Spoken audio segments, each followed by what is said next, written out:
പിതാവിൻ്റെയും പുത്രൻ്റെയും പരിശുദ്ധാരൂപിയുടെയും നാമത്തിൽ ആമേൻ. വീണ്ടും വചനവുമായി വരാൻ സാധിക്കുന്നതിന് കർത്താവിന് നന്ദി പറയുന്നു. ഇന്ന് വിചിന്തനം ചെയ്യുന്ന വചനഭാഗം വിശുദ്ധ മാർക്കോസ് എഴുതിയ സുവിശേഷം 10-ാം അധ്യായം 42-ാം വാക്യം മുതൽ. യേശു അവരെ അടുത്ത് വിളിച്ചു പറഞ്ഞു, വിജാതീയരുടെ ഭരണകർത്താക്കൾ അവരുടെ മേൽ യജമാനത്വം പുലർത്തുന്നുവെന്നും അവരുടെ പ്രമാണികൾ അവരുടെ മേൽ അധികാരം പ്രയോഗിക്കുന്നുവെന്നും നിങ്ങൾക്ക് അറിയാമല്ലോ. എന്നാൽ നിങ്ങളുടെ ഇടയിൽ അങ്ങനെ ആകരുത്. നിങ്ങളിൽ വലിയവനാകാൻ ആഗ്രഹിക്കുന്നവൻ നിങ്ങളുടെ ശുശ്രൂഷകനായിരിക്കണം. നിങ്ങളിൽ ഒന്നാമനാകാൻ ആഗ്രഹിക്കുന്നവൻ എല്ലാവരുടെയും ദാസനുമായിരിക്കണം. ഇന്ന് മീഡിയയിലൊക്കെ നിറഞ്ഞു നിൽക്കുന്ന ഒരു വളരെ ടച്ചിങ് ആയിട്ടുള്ള ഒരു സംഭവം,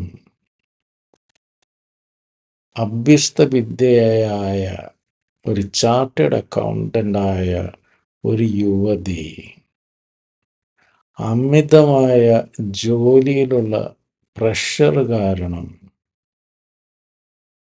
ഹൃദയാഘാതം മൂലം മരിച്ചു.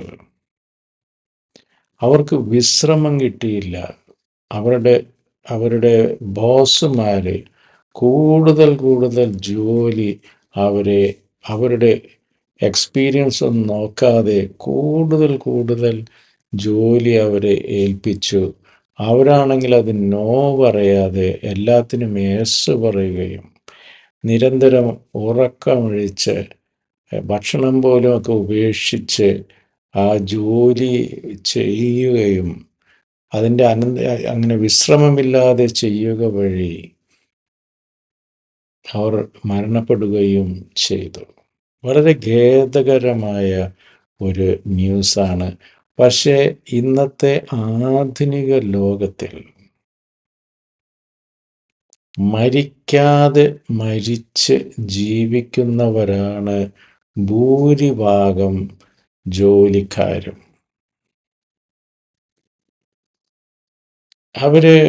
അവരെല്ലാവരും ഭയങ്കര ടെൻഷനിലാണ്. വർക്ക് ലോഡ് ഭയങ്കരം. പിന്നെ വർക്ക് ഫ്രം ഹോമും കൂടി ആയിക്കഴിഞ്ഞപ്പോൾ 24 hours ഡ്യൂട്ടി ഉള്ളതുപോലെ ആയിരിക്കുകയാണ്. അപ്പോൾ അങ്ങനത്തെ ഒരു സിറ്റുവേഷനിൽ ഈ വചനഭാഗങ്ങൾ വളരെ അന്വർത്ഥമാണ്. അതായത് യേശു അവരെ അടുത്ത് വിളിച്ചു പറഞ്ഞു, വിജാതീയരുടെ ഭരണകർത്താക്കൾ അവരുടെ മേൽ യജമാനത്വം പുലർത്തുന്നുവെന്നും അവരുടെ പ്രമാണികൾ അവരുടെ മേൽ അധികാരം പ്രയോഗിക്കുന്നുവെന്നും നിങ്ങൾക്കറിയാമല്ലോ. എന്നാൽ നിങ്ങളുടെ ഇടയിൽ അങ്ങനെയാകരുത്. നിങ്ങളിൽ വലിയവനാകാൻ ആഗ്രഹിക്കുന്നവൻ നിങ്ങളുടെ ശുശ്രൂഷകനായിരിക്കണം. നിങ്ങളിൽ ഒന്നാമനാകാൻ ആഗ്രഹിക്കുന്നവൻ എല്ലാവരുടെയും ദാസനുമായിരിക്കണം. ഒന്നാമൻ എല്ലാവരുടെയും ദാസനായിരിക്കണം. നിങ്ങളിൽ ഏറ്റവും വലിയവൻ മറ്റുള്ളവരുടെ എല്ലാം ശുശ്രൂഷകനായിരിക്കണം. അപ്പോൾ നമുക്ക് ഒരു അധികാരം തന്നിട്ടുണ്ടെങ്കിൽ അത് കർത്താവ് തന്ന ഒരു അധികാരമാണ്. നമ്മൾ അതിനെ അതിനെ മാനിക്കണം, അതിനെ ബഹുമാനിക്കണം. അങ്ങനെ അധികാരത്തിലിരിക്കുന്നവൻ മറ്റുള്ളവരുടെ ശുശ്രൂഷകനായിരിക്കണം. ഇപ്പോൾ മോഡേൺ ഡേ മാനേജ്മെൻറ്റിലൊക്കെ പറയുന്ന സെർവൻറ്റ് ലീഡർഷിപ്പ് ആണ്. ആദ്യം first you should become A servant of others before you become A leader. Gandhiji അതിൻ്റെ ഏറ്റവും മഹത്തായ ഉദാഹരണമാണ്. അപ്പോൾ ഈ അധികാരത്തിലിരിക്കുന്നവർക്ക് ഇപ്രകാരമുള്ള ഒരു മനസ്ഥിതി ഉണ്ടെങ്കിൽ മറ്റുള്ളവരെ സേവിക്കുക, മറ്റുള്ളവരോട് അനുകമ്പയുള്ളവരാകുക. അങ്ങനത്തെ ഒരു ആറ്റിറ്റ്യൂഡ് വരികയാണെങ്കിൽ ബോസുമാരുടെ സൈഡിൽ നിന്നുള്ള പ്രശ്നം ഒരുവിധം നമുക്ക് ഒഴിവാക്കാൻ സാധിക്കും. വീണ്ടും പറയുന്നു പൗലോസ്ലീഹ ഫിലിപ്പിയർക്ക് എഴുതിയ ലേഖനം 2-ാം അധ്യായം 3-ാം വാക്യം, മാത്സര്യമോ വ്യർത്ഥാഭിമാനമോ മൂലം നിങ്ങൾ ഒന്നും ചെയ്യരുത്, മറിച്ച് ഓരോരുത്തരും താഴ്മയോടെ മറ്റുള്ളവരെ തങ്ങളെക്കാൾ ശ്രേഷ്ഠരായി കരുതണം. ഓരോരുത്തരും സ്വന്തം താല്പര്യം മാത്രം നോക്കിയാൽ പോരാ, മറിച്ച് മറ്റുള്ളവരുടെ താല്പര്യവും പരിഗണിക്കണം. യേശു ക്രിസ്തുവിനുണ്ടായിരുന്ന ഈ മനോഭാവം നിങ്ങളിലും ഉണ്ടാകട്ടെ. അപ്പോൾ പലപ്പോഴും ബോസുമാരുടെ ആറ്റിറ്റ്യൂഡൊക്കെ എന്താണെന്നും എനിക്കറിയണ്ട, നാളെ കാലത്ത് എനിക്കത് കിട്ടണം എന്നുള്ളൊരു ആറ്റിറ്റ്യൂഡ്, മറ്റുള്ളവരുടെ പ്രയാസങ്ങളും അവരുടെ ടെൻഷനും അവരുടെ കേപ്പബിലിറ്റിയും അവരുടെ തളർച്ചയും ഒന്നും പരിഗണിക്കാതെ പല ബോസുമാരും വളരെ ഇൻസെൻസിറ്റീവായിട്ട് ഇപ്രകാരമൊക്കെ, എനിക്ക് എന്തായാലും നാളെ കാലത്ത് കിട്ടണം, നിങ്ങൾ ഉറങ്ങിയാലും ശരി ഉറങ്ങിയില്ലെങ്കിലും ശരി. അപ്പം അവിടെ കർത്താവ് പറയുന്നത് ഓരോരുത്തരും താഴ്മയോടെ മറ്റുള്ളവരെ തങ്ങളെക്കാൾ ശ്രേഷ്ഠരായി കരുതണം. ഓരോരുത്തരും സ്വന്തം താല്പര്യം മാത്രം നോക്കിയാൽ പോരാ, മറിച്ച് മറ്റുള്ളവരുടെ താല്പര്യവും പരിഗണിക്കണം. യേശു ക്രിസ്തുവിനുണ്ടായിരുന്ന ഈ മനോഭാവം നിങ്ങളിലും ഉണ്ടാകട്ടെ. വീണ്ടും പറയുന്നു വിശുദ്ധ ലൂക്ക എഴുതിയ സുവിശേഷം 6-ാം അധ്യായം 36-ാം വാക്യം, നിങ്ങളുടെ പിതാവ് കരുണയുള്ളവനായിരിക്കുന്നത് പോലെ നിങ്ങളും കരുണയുള്ളവരായിരിക്കുവിൻ. മറ്റുള്ളവരോട് കരുണയോടെ വർത്തിക്കാനുള്ള ആഹ്വാനമാണ് ഈ വചനങ്ങളിലുള്ളത്. വീണ്ടും ഗലാത്യ 1:10, ഞാനിപ്പോൾ മനുഷ്യരുടെ പ്രീതിയാണോ അന്വേഷിക്കുന്നത്, അതോ ദൈവത്തിൻ്റെതാണോ? അഥവാ മനുഷ്യരെ പ്രസാദിപ്പിക്കാൻ ഞാൻ യത്നിക്കുകയാണോ? ഞാൻ ഇപ്പോഴും മനുഷ്യരെ പ്രസാദിപ്പിക്കുന്നവനായിരുന്നെങ്കിൽ ക്രിസ്തുവിൻ്റെ ദാസനാവുകയില്ലായിരുന്നു. അപ്പം ഇത് ഒരുപക്ഷെ വർക്കേഴ്സിനുള്ളതാണ്. നമ്മൾ ഒരിക്കലും മനുഷ്യരുടെ പ്രീതി നോക്കി ജോലി ചെയ്യരുത്. നമ്മൾ ദൈവം നമ്മളെ ഏൽപ്പിച്ച അതുപോലെ ഉത്തരവാദിത്തോടുകൂടെ കരുതലോടെ വേണം നമ്മുടെ ജോലി ചെയ്യാൻ. അപ്പം ഇപ്രകാരം ചെയ്യുകയാണെങ്കിൽ, if you are doing every work to the best of our ability, അത്രയും ആത്മാർത്ഥതയോടെ ചെയ്യുമ്പോൾ നമ്മൾക്ക് നോ പറയുവാനുള്ള എബിലിറ്റിയും നമുക്ക് കിട്ടും. അതായത് ഒരു ഇമ്പോസിബിൾ ടാർഗറ്റ് അല്ലെങ്കിൽ ഒരു ഇൻസഫിഷ്യൻറ്റ് ടൈം, ഇൻസഫിഷ്യൻറ്റ് റിസോഴ്സസ് ഒക്കെ തന്നിട്ടുണ്ടെങ്കിൽ വളരെ മയത്തോടെ അത് ചെയ്യാൻ സാധിക്കുകയില്ല. കാരണം ഇതൊക്കെയാണ് അതിൻ്റെ കൺസ്ട്രെയിൻസ് എന്നൊക്കെ നമുക്ക് മനസ്സാന്നിധ്യത്തോടെ ഈ വക പ്രഷറിനൊക്കെ അടിമപ്പെടാതെ നമുക്ക് എക്സ്പ്ലെയിൻ ചെയ്ത് കൊടുക്കാൻ സാധിക്കും. മാക്സിമം എന്ത് സംഭവിക്കും, ഒരു ജോലി ചിലപ്പോൾ നമുക്ക് നഷ്ടപ്പെടും. ഒരു ജോലി പോയാൽ നമുക്ക് വേറെ ജോലി കിട്ടും.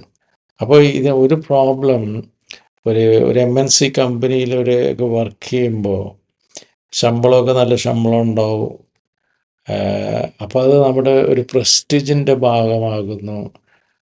അപ്പോൾ നമ്മൾ എന്ത് വന്നാലും ആ ജോലിയിൽ നമ്മൾ കടിച്ചു തൂങ്ങി കിടക്കുന്നു. അപ്പോൾ അവിടെ ഈ മനുഷ്യരുടെ മുമ്പിലുള്ള ഒരു പ്രസ്റ്റീജാണ് നമ്മളെ ഭരിക്കുന്നത്. യഥാർത്ഥ ക്രിസ്തു അനുയായി ഭാവിയെക്കുറിച്ച് ആകുലപ്പെടേണ്ടതില്ല. ഒരു ജോലി പോയി കഴിഞ്ഞാൽ അടുത്ത ജോലി ലഭിക്കും എന്നുള്ള ഉറപ്പ് അവനുണ്ട്. ആ ഉള്ളപ്പോൾ ധൈര്യപൂർവം നെഗോഷിയേറ്റ് ചെയ്യാനും സാധിക്കും. അല്ലെങ്കിൽ നമ്മൾ എല്ലാത്തിനും യെസ് പറയുകയും അവസാനം പരാജിതരാവുകയും ചെയ്യും. The ability to say no with reasons, അത് വളരെ വളരെ ഇമ്പോർട്ടൻ്റ് ആണ്. വീണ്ടും ഐസയ്യ 41:10, ഭയപ്പെടേണ്ട, ഞാൻ നിന്നോട് കൂടെയുണ്ട്, സംഭ്രമിക്കേണ്ട, ഞാനാണ് നിന്റെ ദൈവം, ഞാൻ നിന്നെ ശക്തിപ്പെടുത്തുകയും സഹായിക്കുകയും ചെയ്യും, എൻ്റെ വിജയകരമായ വലതു കൈകൊണ്ട് ഞാൻ നിന്നെ താങ്ങി നിർത്തും. നിന്നെ ദ്വേഷിക്കുന്നവർ ലജ്ജിച്ച് തല താഴ്ത്തും, നിന്നോട് ഏറ്റുമുട്ടുന്നവർ നശിച്ച് ഒന്നുമല്ലാതായി തീരും. നിന്നോട് ശണ്ട കൂടുന്നവരെ നീ അന്വേഷിക്കും, കണ്ടെത്തുകയില്ല. നിന്നോട് പോരാടുന്നവർ ശൂന്യരാകും. നിന്റെ ദൈവവും കർത്താവുമായ ഞാൻ നിന്റെ വലതു കൈ പിടിച്ചിരിക്കുന്നു. ഞാനാണ് പറയുന്നത്, ഭയപ്പെടേണ്ട, ഞാൻ നിന്നെ സഹായിക്കും. എത്ര കോൺഫിഡൻസ് തരുന്ന വചനഭാഗമാണിത്. നീ എന്തൊക്കെ സിറ്റുവേഷനിലൂടെ കടന്നു പോയാലും ഭയപ്പെടേണ്ട. നിനക്കത് താങ്ങാവുന്നതിനേക്കാൾ വലിയ ജോലിയൊക്കെ ആണെങ്കിൽ ഒരുപക്ഷെ അത് രാജിവെക്കുന്നതായിരിക്കും നല്ലത്. എന്തുകൊണ്ടാണ് രാജിവെക്കാത്തത്? ഇത് പോയാൽ പിന്നെ വേറെ ഇതുപോലെ ഒരെണ്ണം കിട്ടുമോ? പക്ഷെ കർത്താവിൽ വിശ്വസിക്കുന്നവർക്ക് ആ ഒരു ആകാംക്ഷയുടെ കാര്യമില്ല. കർത്താവ് അവരെ താങ്ങി നടത്തിക്കൊള്ളും. ഇപ്പം ഞാനൊരു ഉദ്ദേശം ഒരു 35 കൊല്ലം ജോലി ചെയ്തു. അതിനകത്ത് 6 ജോലികൾ മാറി.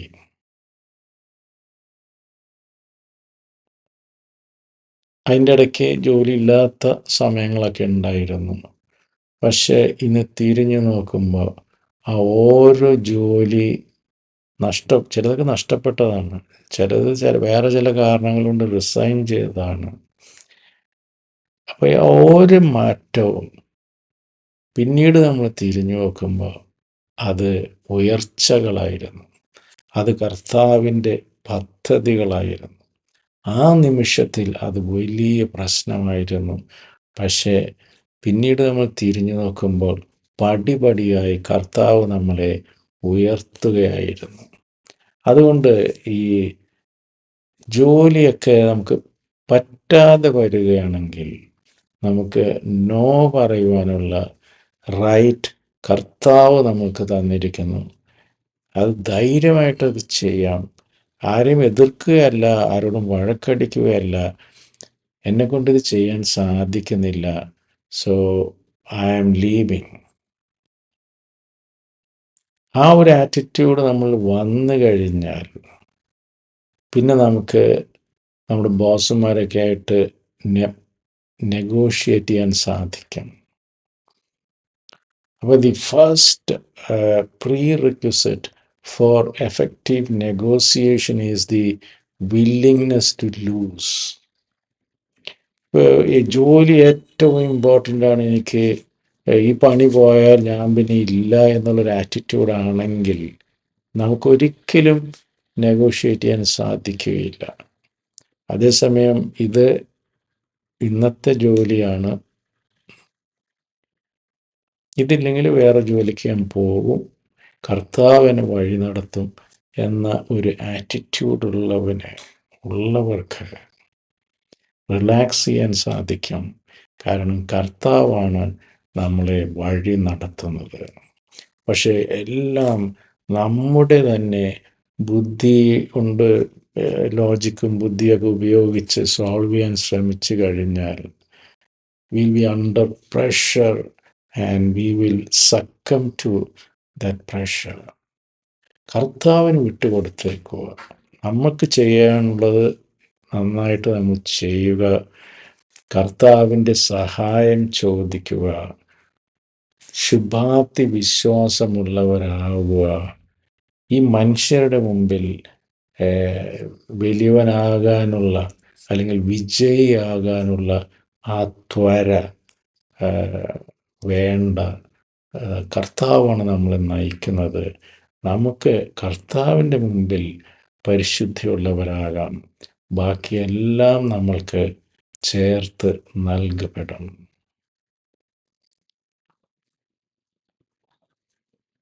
അപ്പോൾ എല്ലാ കാര്യങ്ങളും നമ്മൾ മാത്രം സ്വന്തമായി ചെയ്യാൻ ശ്രമിക്കാതെ, നമ്മുടെ തലയിലേറ്റാതെ കർത്താവിനെ നമുക്ക് കൂട്ടുപിടിക്കാം.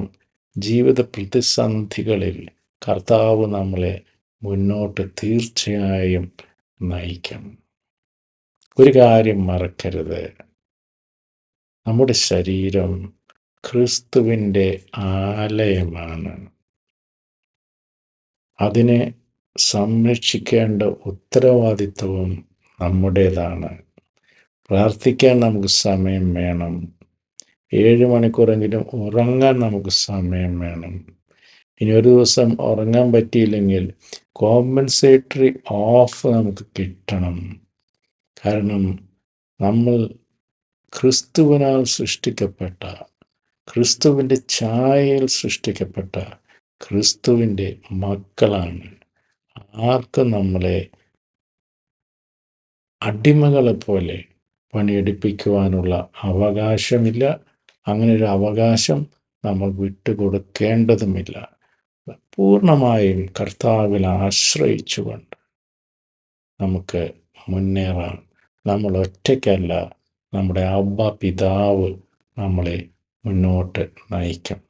അതേസമയം അധികാര സ്ഥാനങ്ങളിൽ ഇരിക്കുന്നവർ മറ്റുള്ളവരുടെ ശുശ്രൂഷകനാകണം. ഒരേ ക്വാളിഫിക്കേഷനുള്ളവർക്ക് അവരുടെ ഉള്ളിൽ തന്നെ കേപ്പബിലിറ്റി വ്യത്യാസങ്ങൾ വരും. ഇപ്പോൾ ഒരാൾക്ക് 4 പിള്ളേരുണ്ടെങ്കിൽ എല്ലാവർക്കും ഒരേ കേപ്പബിലിറ്റി ആകണമെന്നില്ല. അപ്പോൾ മറ്റുള്ളവരും കുരിശുകൾ ചുമക്കുന്നവരാണ് എന്ന ചിന്തയോടെ, കരുണയോടെ വർത്തിക്കാൻ അധികാരത്തിലുള്ളവരും ശ്രമിക്കണം. ഈ ഒരു വിവേകത്തിലേക്ക് കർത്താവ് നമ്മളെ വിളിക്കുന്നു. ദൈവം നമ്മെ എല്ലാവരെയും സമൃദ്ധമായി അനുഗ്രഹിക്കട്ടെ. God bless us. നിങ്ങളും എനിക്ക് വേണ്ടി പ്രത്യേകം പ്രാർത്ഥിക്കുമല്ലോ. ആമേൻ.